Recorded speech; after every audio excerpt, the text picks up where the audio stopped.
Dr. Rick Hanson, welcome back to Shrink Wrap Radio. David, I'm very happy to be here. Please call me Rick, of course. Okay. And I'm really glad to have you on the show again. We last spoke back in 2010, which is hard for me to believe. It still seems very fresh in my mind. And that was when your book, Buddha's Brain, came out. Right. A great title and a really good title. And now 8 years later, we're going to talk about your new 2018 book, Resilient, How to Grow an Unshakable Core of Calm, Strength, and Happiness. That's a tall order. Yep. But I'm sure we'll deliver here. And I was interested to see that you have a co-author on this one. Mm-hmm. And turns out it's your son, Forrest Hanson. And how old is he, if I may ask? He's 30, which amazes me as a father that it's I know how you feel. I've got some older adult kids myself. Yeah. And I looked him up on the web because I was trying to figure out, well, is this his son or his brother or his father? Who is this? And he's already a very accomplished young man, I must say. You must be so proud. And he's kind of following in your footsteps, I think. Not exactly, but in terms of heart and soul, it's all there. Well, thank you for saying that. And that's one of the most endearing things a person, of course, could say to me as a dad, just that my kids are turning out okay. And definitely, he's a very talented writer. He was really good for me because every so often, I suspect you can relate to it as a therapist yourself, I would use some sort of sentence or phrase or word that just seems so obvious to me. Sort of like, well, impulse control or something. And he would say, oh, no. You need to unpack that. You need to make that really clear. And I must admit as well, I would occasionally use language that really had deep roots in my hippie days, and he would just cringe enormously. I go, oh, no. You need a more modern way of putting that one down. And that's very helpful. Benefits as well. So no, he was great to work with. Yeah, I've got deep roots into hippie days myself, and my wife always catches me in ordinary speech. Either I'm talking too professorly or too hippily. So, and as I read through the acknowledgments in your book, it reads like a whole who's who of positive psychology. Oh. And I'm wondering if you've seen any changes in the positive psychology movement, because you're pretty firmly in that.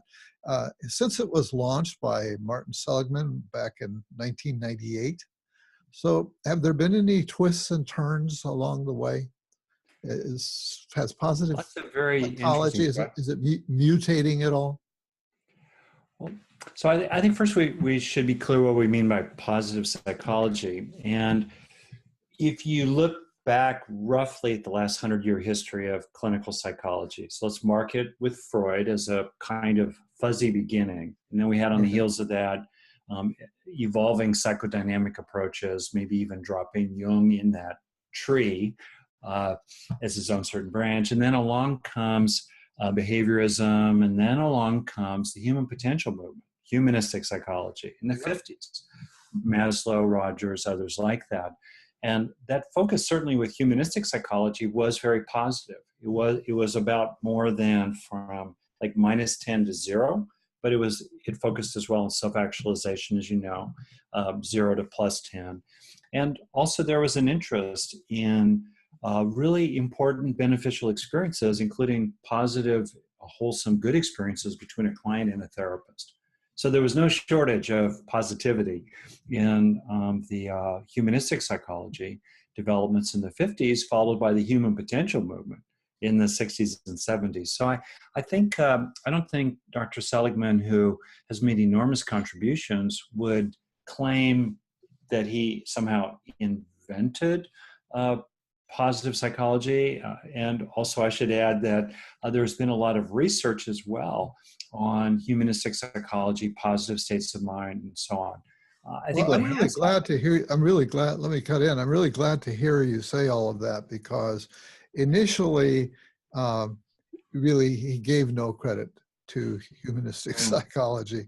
And I have deep roots in that whole period myself. And that was something that kind of offended me and other people who were involved in that movement and experienced, because in fact, humanistic psychology was a rebellion against the pathological emphasis of psychoanalysis and the mechanistic approach of behaviorism. Everything's kind of blended and softened these days. I think those boundaries aren't quite as hardly drawn as they were back then. Yeah, I think that's very well said. And it strikes me as ironic that a profession such as psychotherapy broadly, that is very interested usually in history and development. I have a near master's in developmental psychology, and I think of the proverb, right? As the twig inclines, so doth the tree grow, or as the sapling inclines, so doth the tree grow. So how do we incline? It's interesting that a profession that is attentive to history is kind of amnesic when it comes to its own history. And, you know, there is a tendency, I'm going to steer clear of naming names, of just slapping old wine in new bottles with a fancy label and then putting on a white lab coat and saying, woohoo, look at me, I invented this. No, not really. So all that said, in the current territory, which, and again, Seligman and others have really propelled research and frankly, a kind of legitimization of this field. So, I credit him with that. Maybe I'll try to be succinct here and say there are two things in particular recently that I think are developing that I want to finally get to your question specifically. One is, much as I think positive psychology was a reaction to the mechanisticness and pathologizing, if you will, of behaviorism and even the cognitive developments too, in terms of cognitive therapy. Then what happened was that there was a counter move of kind of professional Grinches endlessly raining on the parade of happiness. Why is happiness good? The pitfalls in happiness and so forth. I find that really interesting. Like, why is that? It's as if people are saying, if you're not miserable, you're not really paying attention. And I think that's kind of foolish. That said, I'm hoping that there's a corrective to that doubt about the value of emotionally rewarding, meaningful states of being to grow trait resources inside as well.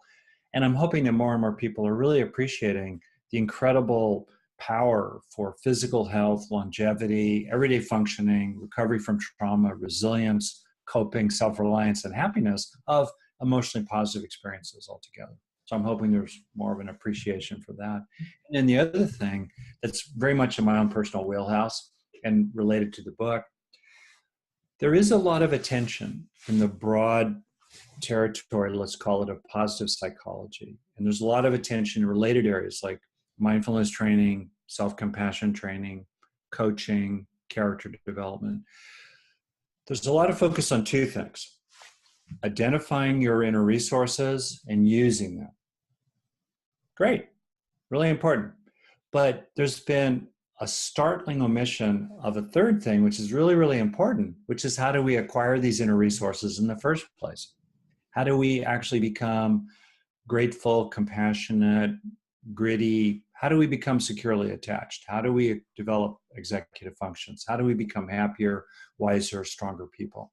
And the how of acquisition, of learning inner resources, not simply identifying them or using them, but really acquiring them in the first place, is, I hope, a growing focus, because that's where the great opportunity is. They're pretty well developed around, identifying your resources, activating them and using them, but how do you grow them? And that's where I think there's a lot of opportunity. Yeah, clearly, because you've just really given a lot of the gist of your book here. And I also wanted to mention, before we move on, that I attended a presentation you gave at TEDx Marin about 2 years ago, and you did a fabulous job there. Thanks for that. So before we go further, since your book is titled Resilient, and I'll hold it up so that people on video. Beautiful, I like that. And yeah, I like the image of a tree because it implies, and the tree the leaves look like they're being maybe stripped by the wind. And you were talking about the sapling being shaped, and so here's a tree that's been shaped in a certain way, and the title is resilient. So I'm trusting and all that. the fruit, and the fruit is being offered. So the wind is blowing, but the tree is strong. That's what we tried to do. A little high Uh-huh. concept, and those Yeah. gold and green balls there are the kind of the offerings of the tree of a person who's Well, a still, lot of thought went into this image. yeah, maybe too Yeah. much, but anyway. No, well, it communicates. It gets there. Uh, so we're going to be talking about resilience, and before we go any further, I probably should ask you to define resilience. Okay. Resilience is simply the capability in a person to recover from adversity and to keep pursuing goals in the face of challenges. So, resilience is for certainly surviving the worst day of your life, but much more broadly and importantly, it's about thriving every day of your life. And I think a meaning of resilience has crept in that is overly narrow. It is certainly relevant to people coming back from the battlefields of the Middle East or the battlefields of the inner cities or difficult conditions or the battlefields of your own family upbringing, let's say. There's a place for that. But more generally, if we're to have any kind of lasting well being in a changing world, a challenging world, we require resilience. So Yeah, resilience no, feeds yeah, well-being, and wonderfully, as we'll get into it, the internalization of experiences of well-being grows resilience. So the two yeah. can support each other in an upward spiral. Yeah, you made reference to these challenging times, and I wanted to ask you, is there something about this time that we're living in that demands resilience more than in the past, or does it just seem that way? I think it does demand more resilience than many times in the past, and it does certainly seem and feel that way. I mean, on the Yeah. one hand, as you well know, there in the developed and developing parts of the world, there are many wonderful developments, growing middle class, growing respect of the rights of women, uh, lifting people out of horrible poverty with many significant exceptions, rule of law, blah, blah. On the other hand, I think for many people, there's a sense of a combination of things. One, the rate of change is accelerating, which stresses us, bombards us, and causes us to switch roles and switch tasks and manage a tremendous amount of stimulation and work long hours, interestingly. That's happening. While at the same time, many, many kinds of social networks that used to buffer people from challenge and were more kind of like externalized resource systems that helped people deal with the rate of change and disasters and difficulty, community, extended family, and frankly, a government that seemed like it actually worked, including at the federal level. And so those supports have fallen away. And then most recently, I think, without picking political sides, I mean, it's hard to not deny that there's a sense of things getting unglued or the wheels coming off in terms of what, if only just a few years ago, were well-functioning institutions, especially in the legislative and especially executive branch of the federal government in the US. And we see as well a kind of concerted attack by authoritarian forces, often tapping into racism and the ugliest forms of tribalism that we saw in the wars of the 20th century are somehow coming back again.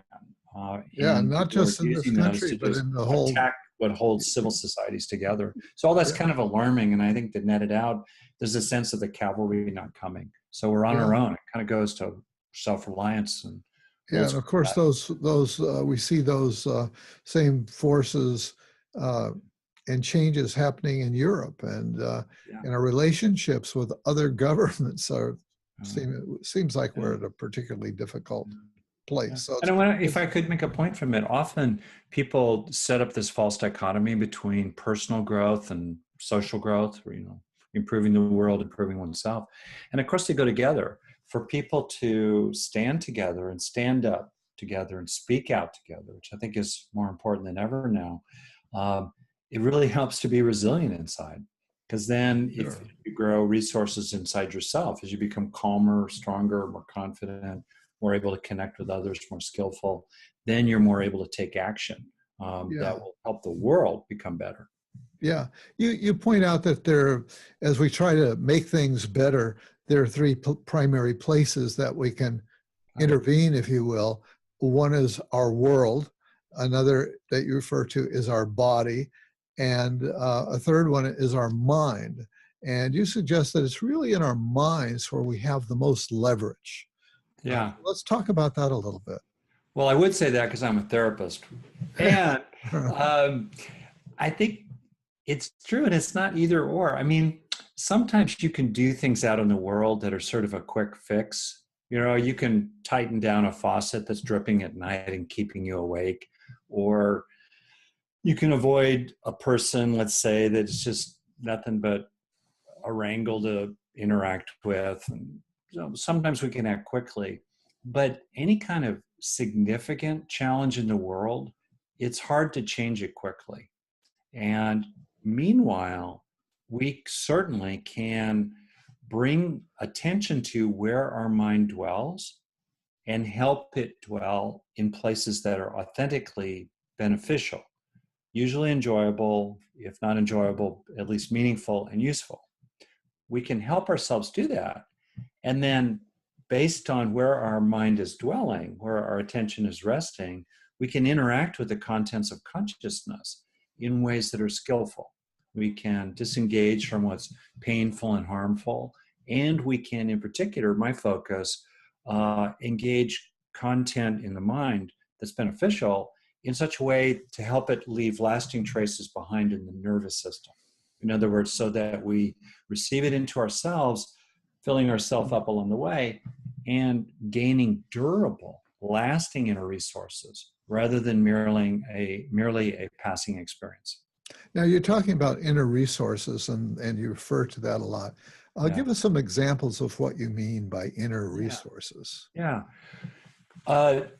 Classically, grit, gratitude, compassion, confidence, know-how, secure attachment, impulse control, self-regulation, knowledge of others, knowledge of oneself, of a whole host of factors that have been well identified in the psychological research of the last 100 years, as well as well known in the humanities and in religions, folk tales. You know, I go back to being a Boy Scout, and I only remember 4 of the 12 virtues: thrifty, brave, clean, and reverent. That's 5, actually. So, you know, or in Buddhism, I kind of root, you know, training for contemplative practice, the so-called paramis, or perfections, which include generosity, effort, factors of awakening like investigation or tranquility or mindfulness, whatever they might be. Or I think of routinely just dealing with the world, where you realize, oh, if I approach an email like this, it's going to be more successful. Or, oh, rewinding that interaction I had with that person at work, I'm going to try to be a little more skillful in this way going forward, right? These are all the inner resources, the capabilities, the virtues, the intention, the attitudes. Yeah, human qualities that makes such a difference. Human qualities that we all possess in varying degrees, right? Yeah, strengths. And strengths, right. Another topic relevant here is plasticity, and the plasticity of our brain's been widely written and spoken about. I think the general population is fairly familiar now with that concept. But you used a phrase that I had not run into before, which is positive neuroplasticity. Yeah. So what are you getting at there? Oh, sure. So plasticity is the capacity of a system to change. So neuroplasticity, as you know, is the functional property of the nervous system that it's designed to be changed by the information flowing through it, including that information, which is the basis for our experiences. So our thoughts, our feelings, our intentions, and so forth, our experiences can leave lasting physical traces behind. Positive neuroplasticity is a focus on traces left behind that are beneficial. And implicit in the phrase positive neuroplasticity is the notion that we can do things ourselves using our minds to engage neural factors. We can do things ourselves that increase the capacity of the nervous system positively to gain from our experiences. And we can do things with specific experiences to hardwire them, especially into the nervous system. I did not coin the term. It's a general purpose term. And I certainly, draw upon it and think of my work as rested in that framework. Mm-hmm. Now, how does this jibe with something else that is out there and that you've written about, which is the negative bias of our brains? Well, that's great. This is one of the most useful findings from neuroscience. And I think we all have an experience of it. You go through your day or you're at work and 50 things happen and one is irritating. Well, which one do you think about when you're falling asleep?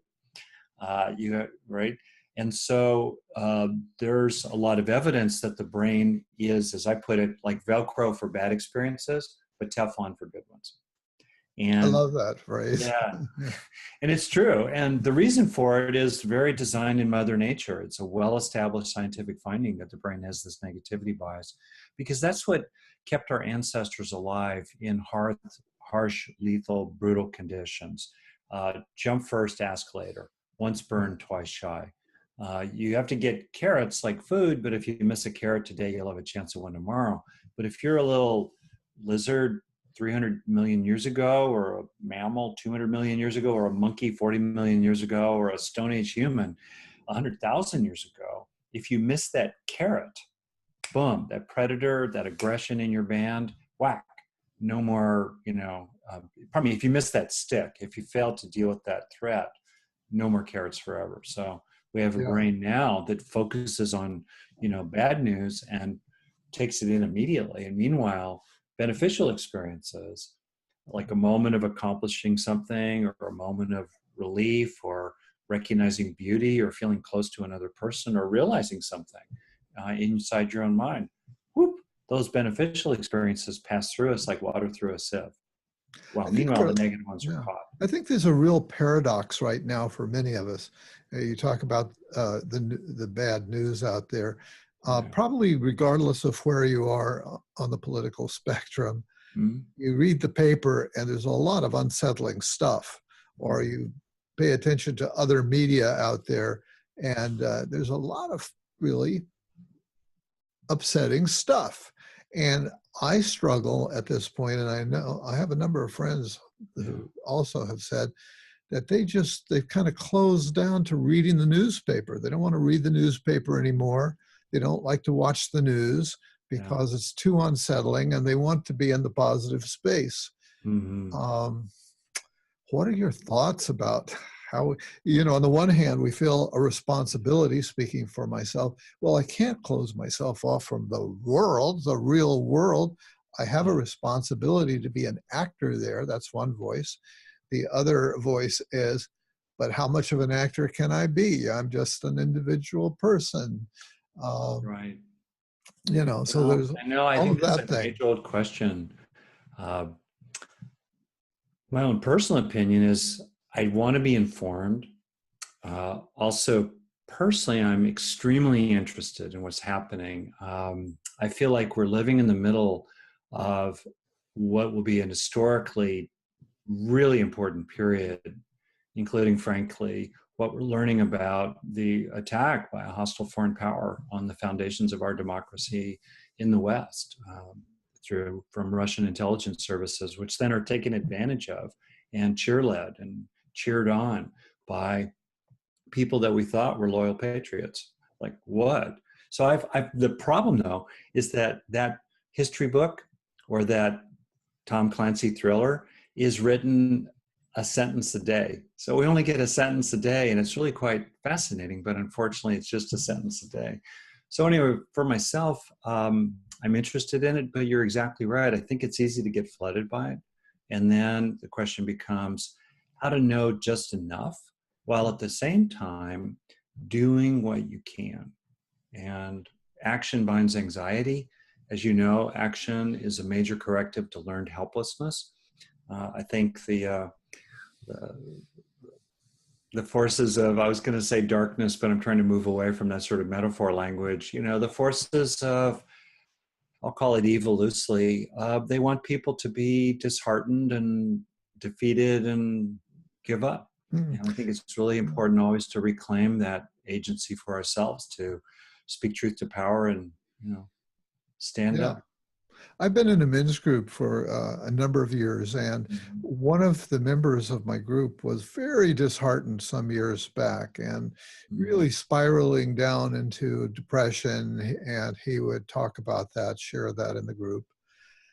And then at some point, he became politically active, decided to, you say action is the counterpoint. Yeah. Anxiety and depression. He became politically active locally, got into elected office, and began to exercise leadership skills that which he seems to have in abundance. And it's really totally turned him around. Yeah. Of course, there's still things that he finds very upsetting, but just the fact that he's doing things that are positive, trying to move the world in a more positive direction. It's made a big difference in his life.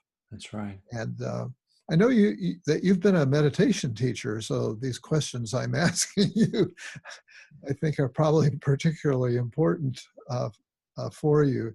And a key component of the meditation and of the Buddhist philosophy is compassion. Yeah. And so due to your work and that of others, compassion is becoming a major concept in psychology. Now, when I think back when I was in graduate school in the doctoral program, which for me was in the mid-60s, I don't think I ever came across the word compassion, not in psychology, no research on compassion. And now compassion has become such a big topic, at least in our corner of psychology. And you say compassion is the first step on the path to growing our resilience. So take us through that. Oh, thank you for saying that. And you're right to embed what you brought up earlier about how do we deal with political news, with, how do we stay engaged without being overwhelmed?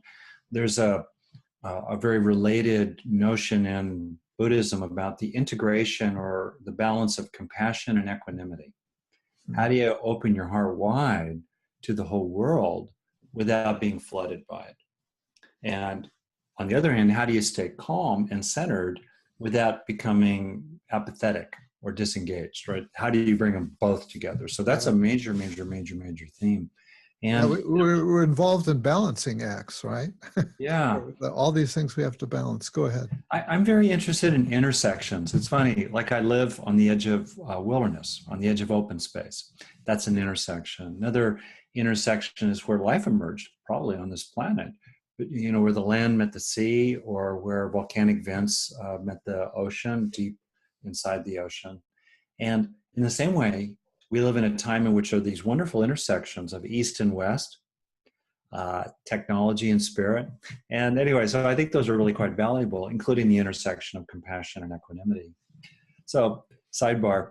With regard to why is compassion first, I go back, I guess, to Rabbi Hillel, that profound saying he had, if you're not for yourself, who will be? And if not now, when? In other words, as you've probably encountered, as I've encountered a lot as a therapist, the very first step is for people to get on their own side. The joke, how many therapists does it take to change a light bulb? Only one, but the light bulb has to want to change. And right, that motivation, that sense of caring about one's own pain and wanting to do something about it is really fundamental. If it's already in place, great. And for many people, it's not in place. So it's the very first step of all, a sense of that you matter, that you're for yourself, including a sensitivity to your own suffering and a benevolence and an inclination that becomes increasingly muscular to do something about it if you can. So we have to start somewhere. The book's about these 12 strengths, and we do them in a sequence, although people can jump around. So what's the first one? For me, it's compassion, especially compassion directed internally, because then on that basis, a person will be moved to act in such a way, in ways that are good for them, including ways that will grow more resources inside. Yeah, interesting. You're focusing on self-compassion. And, I said I had never encountered anything about compassion in graduate school. Well, self-compassion is an even later step, I think. And I did have the privilege of interviewing Kristen Neff some time back. And she's kind of really helped to put self-compassion on the map, although I assume it was on the Buddhist map for a long time.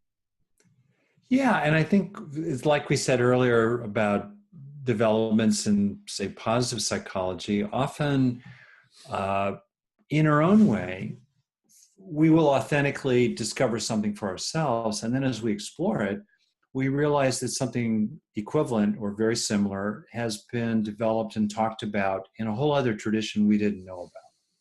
So I think that's true in terms of a sense of self-compassion.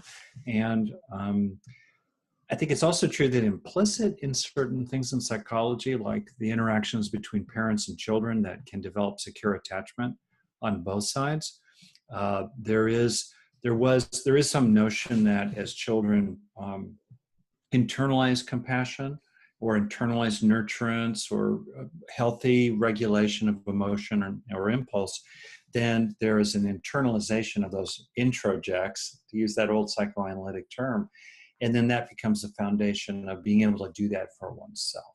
So implicit in that certainly is the child internalizing the soothing, the caring, the love, the compassion sometimes of a caregiver, and then being able to do it for oneself.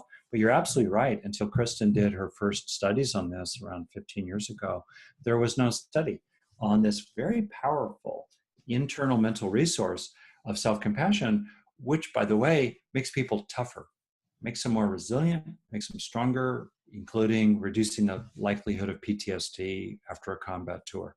So there's research showing that it has these very tangible real world benefits. Yeah, that's right. Yeah. I know as therapists, we've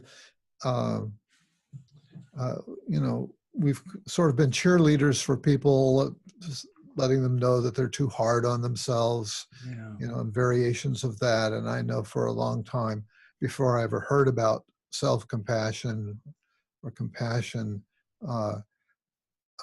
where was it? I'm losing my thought now.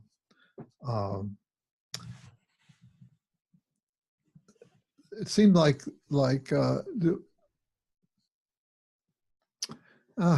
there's a phrase that I've lost here.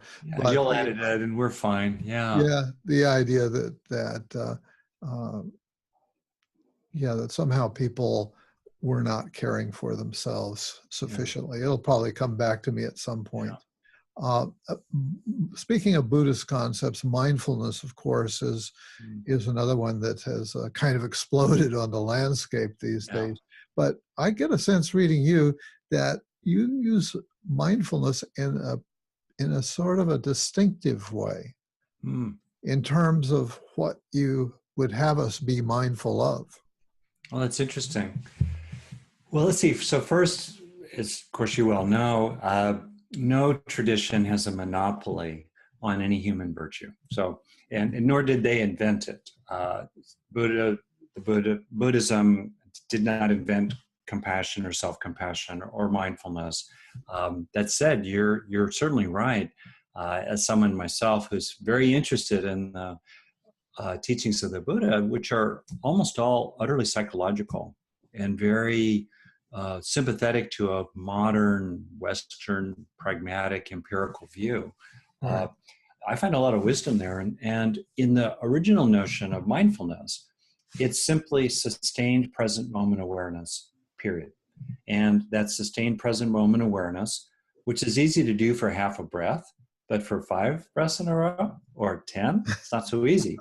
So sustained present moment awareness, which can be applied externally and internally, and it can be fanned out very wide or narrowed down to a laser-like point. That's the essence of mindfulness. And alongside that, mindfulness can be and usually are other factors, such as self-compassion or curiosity, or bringing on board some practical knowledge of how to deal with the interaction that you're being mindful of, or how to deal with the emotional reactions inside yourself that you're mindful of. The problem is, briefly, in modern parlance, inadvertently, mindfulness has become reduced to and narrowed to and conflated with only an utterly passive, inert witnessing of the stream of consciousness, such that many people mistakenly argue that any form of active effort in the mind is somehow anti-mindfulness or against mindfulness. And that's totally not true. I mean, I've had numerous people come up to me after I talk about releasing painful emotions or thoughts that make you crazy, or I've talked about growing the good inside oneself. They say, well, that's not mindfulness. And I think that's not an accurate understanding of mindfulness. Other things can be present alongside mindfulness. Yeah. Active with what we're mindful about. Right. And so that's the thing I was referring to, your unique spin on it, at least in terms of this book, is that we become mindful of the good occasions in our life, our good experiences, and instead of just kind of brushing them off as trivial or letting them run through us. I think of it as like in dream work. I say, if you don't write your dream down, it's like smoke, and it just kind of disappears, and that's you're very unlikely good. you're unlikely to remember it later on.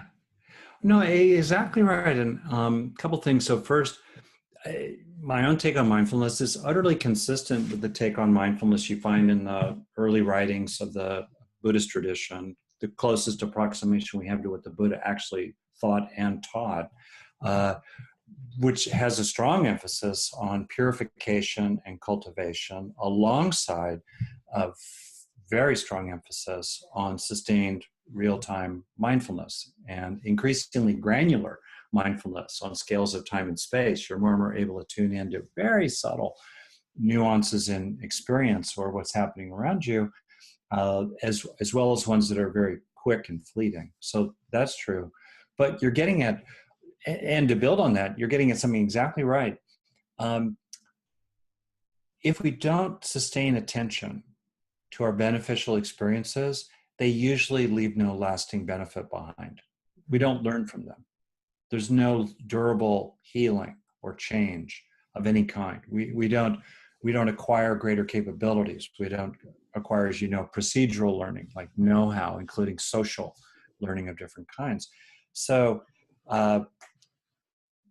it's really important, and for me, that's where I have a lot of focus because it is so often overlooked. It's very important to engage the second necessary step in the neuropsychology of learning, with the first step being the activation of some mental neural pattern. Great, now you're having the experience. But the second necessary step for learning is the consolidation of that encoded pattern of activation into a physical change in our neural networks of structure or function.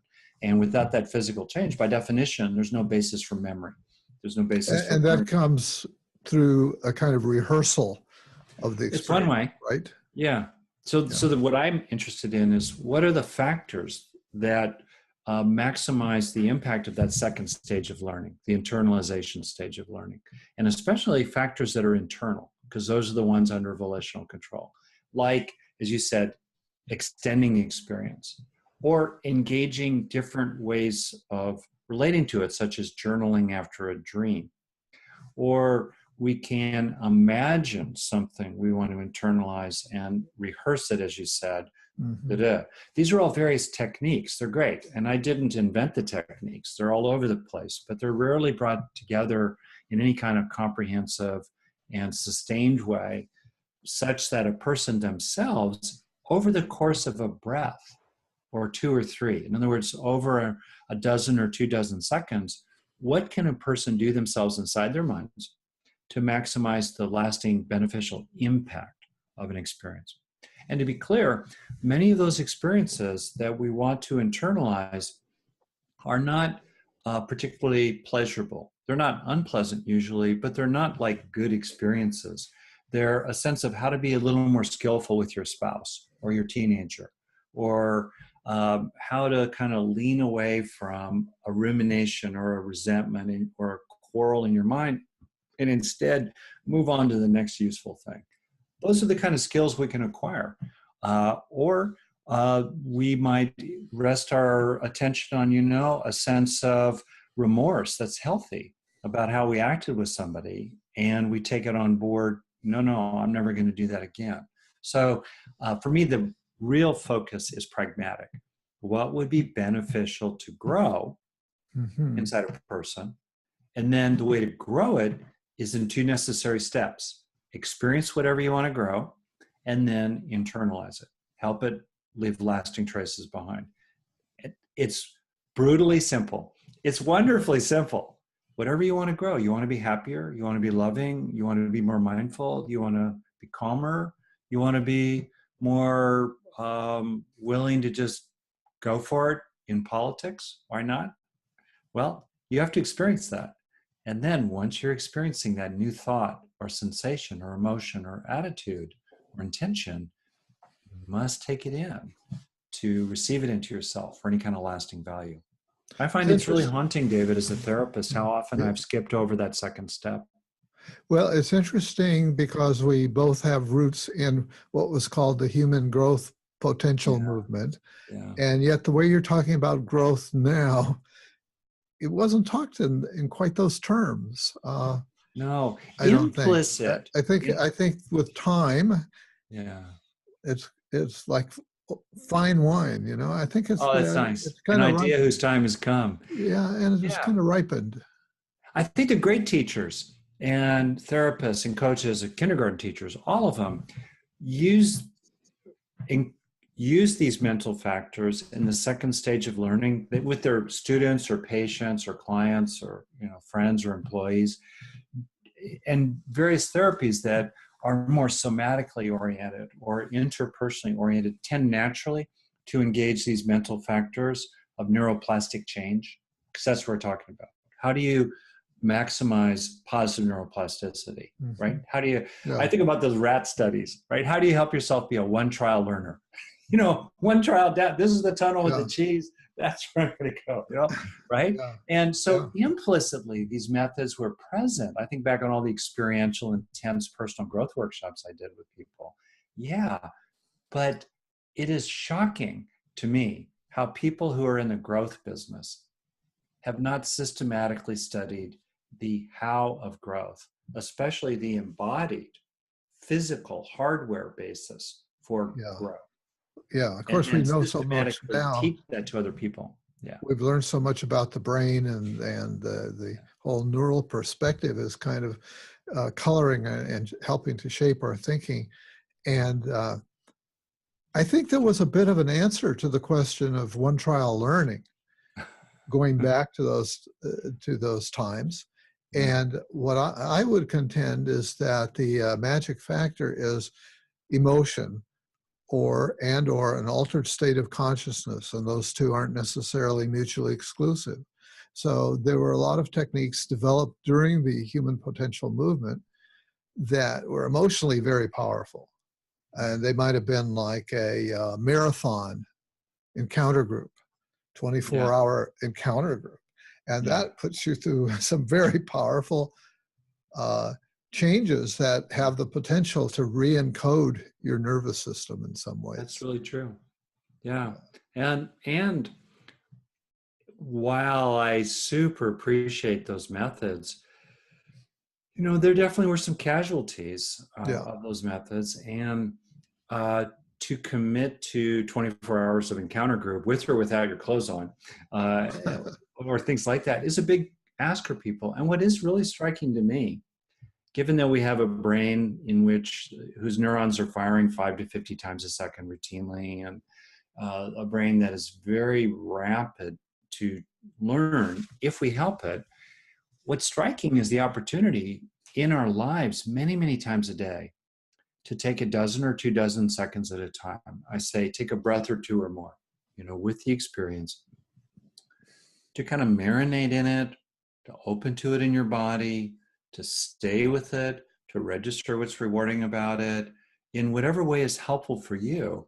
And through engaging these methods, and one is all you need, and more the better. And there are others as well I get into the details of for my book and so forth. But the essence is really quite simple. Have it, enjoy it. Lately, I've been thinking, David, about these 2 questions. Where does your mind dwell? And what's in your heart? And it's so striking to appreciate that where our mind dwells is what gradually fills our heart. And then what fills our heart shapes where our mind and inclines where our mind dwells.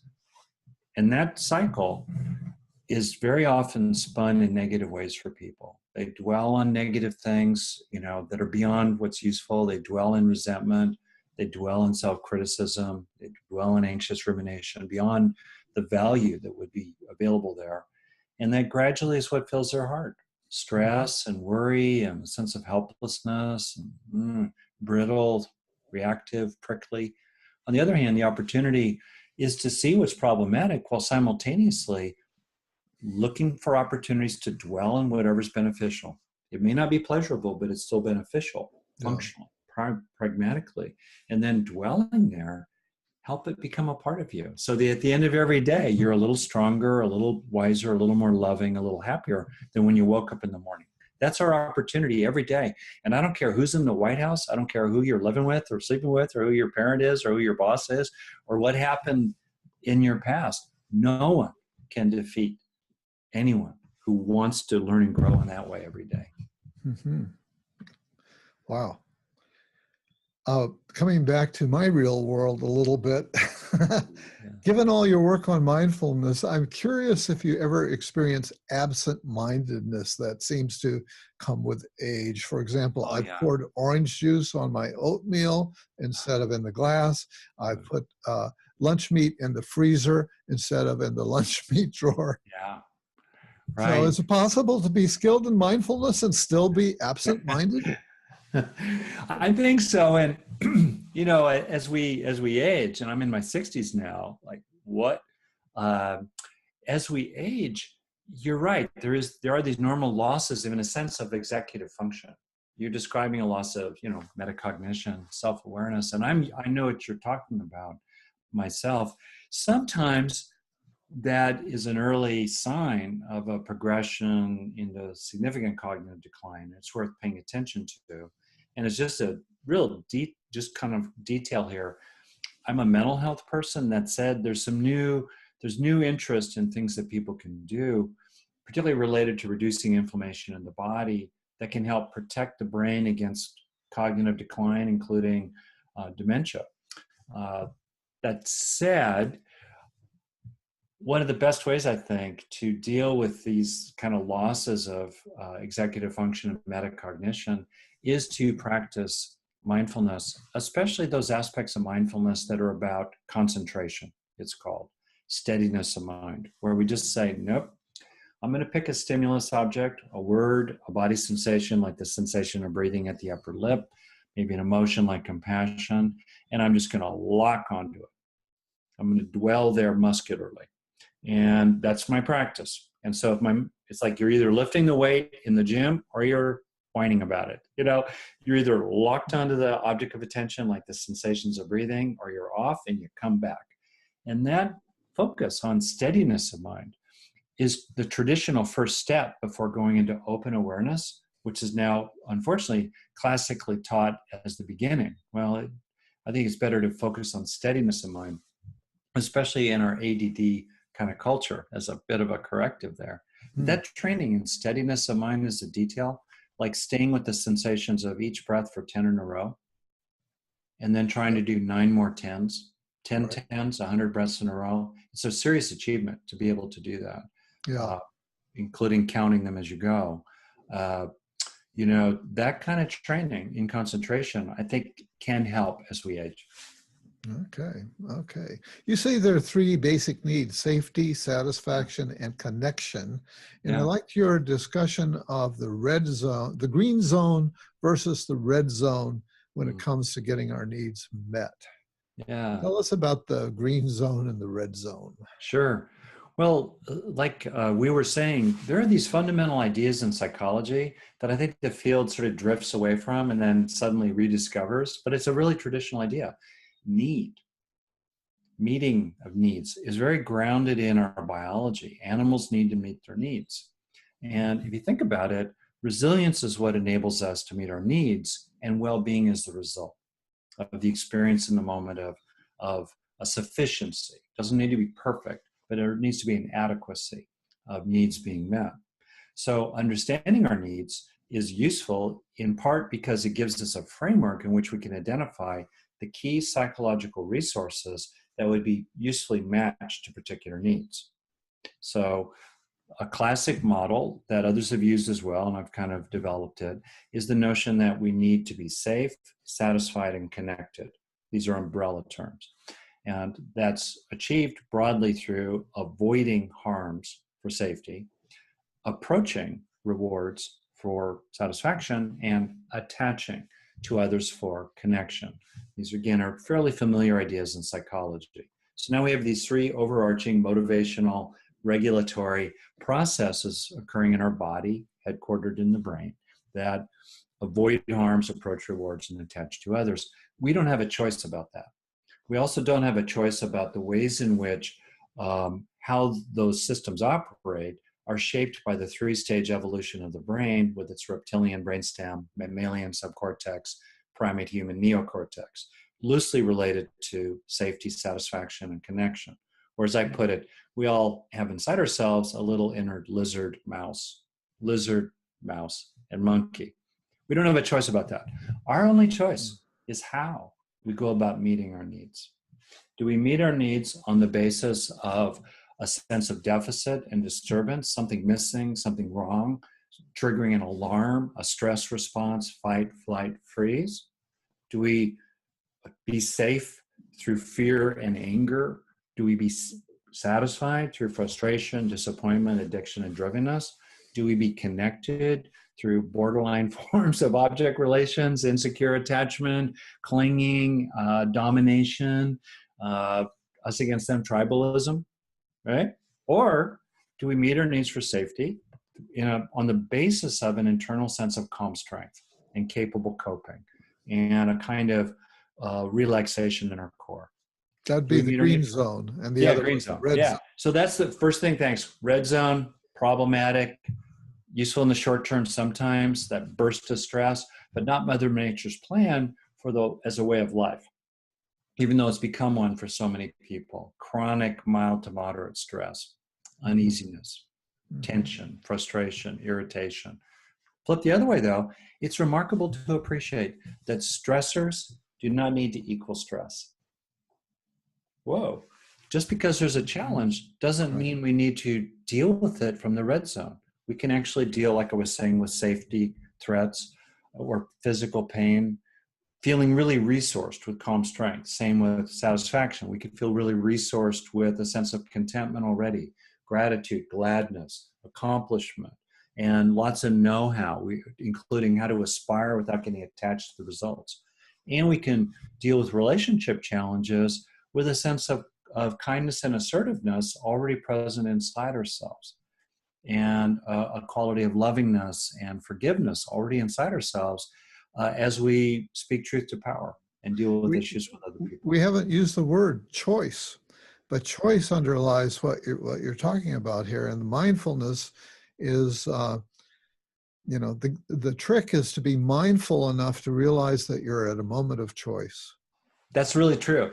And also to build up resources inside so that you're naturally more able to deal with stressors with an internal sense of shock absorbers and resourcefulness. Mm-hmm. I mean, I've known a number of people who are very mindful of how they are being hijacked in real time.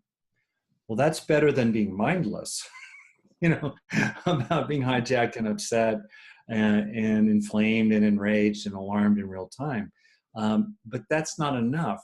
to me, what's so important is to grow resources inside ourselves so that when the stressor or challenge lands, it doesn't trigger us in our core. Maybe around the edges of the mind, there's a sense of exasperation or worry or hurt, but in our core, we're sustaining a sense of internal well-being, grounded in peace, contentment, and love in terms of those three needs. And that makes all the difference in the world. Or can we recover really rapidly? Let's say you're mindful of being hijacked, set the stopwatch, tick, tick, tick, tick, tick, tick, tick, tick. How long does it take you to come back to center and to feel a fundamental well-being in your core? So me, to finish, I work backwards from reverse engineering people who seem to be highly resilient, even saintly, or people like Nelson Mandela, Dr. Martin Luther King Jr., who seem to sustain grace under fire in such a wonderful way. They put their political opponents out of the halls of power, but they did not put them out of their heart. Really a critical distinction. What can we learn from how those people are? Yeah. What can we learn ourselves for the factors we can get going and strengthen inside our own brains? Mm-hmm. Mm-hmm. That would speak to the value of reading biographies. And helping it sink in. Biographies, and it inspires them to develop those qualities or find them in themselves. That's right. And when we are inspired or informed, helping it sink in, helping it land. Mm-hmm. You know, experiencing is not learning. And something I just keep observing is how often we sort of assume that some kind of mud will stick to the walls of the mind. Yeah. And yet it's humbling and haunting, really, David, isn't it? To appreciate what a small fraction of momentarily beneficial experiences in ourselves or our clients actually had any lasting, durable value. Mm. It's haunting to me and humbling. Yeah. And I'm trying to do something about it in myself and in my, offerings to the world. Well, that kind of brings me to think of gratitude, which is something you write about as very important in the process.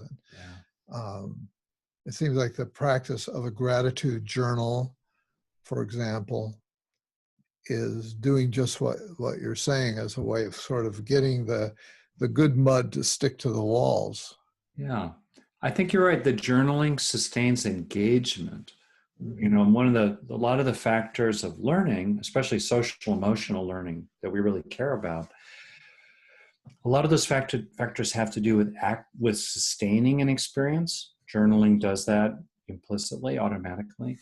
And many of these factors have to do with embodiment, feeling. So you don't just write about intellectually, oh, I know conceptually that electrical lights exist, or I know conceptually that there is water in my glass. Great, but I need to feel something really for it to have maximum impact. So you're right. I think journaling, for example, can help people feel it and help it sink in. And that said, I think a lot of people they are good at activating states of gratitude, but they don't focus enough on acquiring the trait of gratitude to move from state to trait. That's that second critically important stage of growth and learning. And it's the one that matters, because then it's about what you have with you wherever you go, because states are vulnerable to disruption. Yeah. Talk about that a little bit more, being in the state of gratitude and moving it into the trait of gratitude. Yeah. Well, it's one thing to be able to think about things you're grateful for and then have experiences of gratitude. Like being able to do that is good. Yeah. Great. But to be grateful, you have to expend deliberate effort, which carries a bit of a cost. You have to be deliberate about it, and it's effortful. And if you didn't do it, you're not grateful, right? That's the vulnerability of states. They're good. They are the first of the two stages of learning. We always have to start with a state, but a state alone is not learning. And we tend to chase state after state after state, nice in the moment, but that's very vulnerable to disruption if whatever is creating state to state to state changes. On the other hand, if we learn in the broadest sense, emotional learning, implicit learning, somatic learning, procedural learning, etc., if we learn, let's say, gratitude, that means we're moving from state to trait. We're acquiring the trait of gratitude. Sure. Much as, let's say, a child could have experiences of being loved by a caregiver. That's the first necessary step of growth in the acquisition, let's say, of secure attachment. But those experiences of being loved or tuned to or responded to or from a caregiver in some ways must lead to lasting change inside. Otherwise, there's no acquisition over time of the trait of secure attachment. Yeah. So it's analogous to that. That's what I'm talking about. And I think that transition from state to trait is under our nose all day long. And it is both a wonderful opportunity to give yourself the extra breath or two or three with the experience, the state, which will naturally tend to hardwire it as a trait incrementally over time, bit by bit, synapse by synapse. In the famous saying, neurons that fire together, wire together. Mm-hmm. So the longer they fire together, the more they're going to tend to wire together. So the good news is that this opportunity is under our nose many, many times a day to register, to receive, to sink into something. On the other hand, it's really humbling to appreciate how often we just skitter on from this state to the next state before this current beneficial state has time to sift down from short-term memory buffers into long-term storage.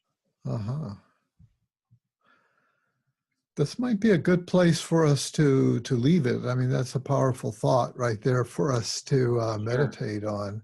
There are lots more ideas in your book. I really encourage people to get the book and to work with it and let it sink in.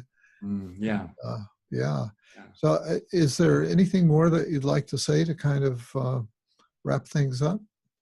Well, I appreciate it. I would say that this transition from state to trait is, of course, relevant to us as individuals who want to heal and grow and develop inner resources that are trait-based and that activate automatically, increasingly over time, rather than requiring deliberate effort. I mean, that's the process of growth and change. So it's personally relevant, and as professionals, it's vastly relevant. If we're a coach or a therapist, counselor, educator, mindfulness trainer, whatever, if we care about steepening the average learning curve, the average growth curve, response to intervention of the people we work with, paying attention to the transition from state to trait is so useful.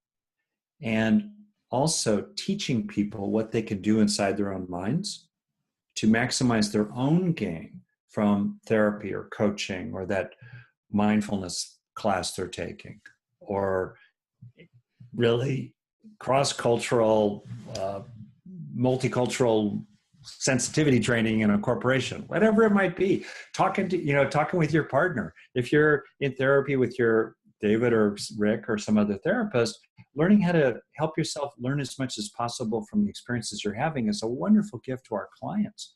So I just kind of offer that point. And maybe I'll close. You've been kind enough with a quotation from the Buddhist tradition that I think about often. Here it goes. Think not lightly of good, saying, it will not come to me. Drop by drop is the water pot filled. Likewise, the wise one, gathering it little by little, fills oneself with good. All right. Well, this has been good, and I will work to internalize it as much as I can. And so Rick Hanson, I want to thank you for being my guest again today on Shrink Wrap Radio. Thank you. Thank you, David.